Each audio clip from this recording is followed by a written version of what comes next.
Ya, maka Aceh pernah dihantam oleh gelombang tsunami karena Allah tidak ridha. Ya, bumi Acehnya dipukuto. Kan? Mungkin ada pulau putrayakan terus.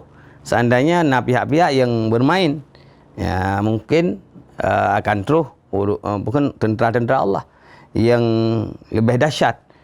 Tentara Allah ada boleh jadi air, boleh jadi angin, boleh jadi api, boleh jadi semut, boleh jadi burung. Ya, ini ada pun tentara Allah termasuk jamak.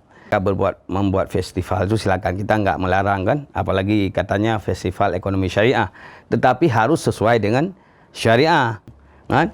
Ini dumpu syariah terus tu bank Cina bank syariah kan.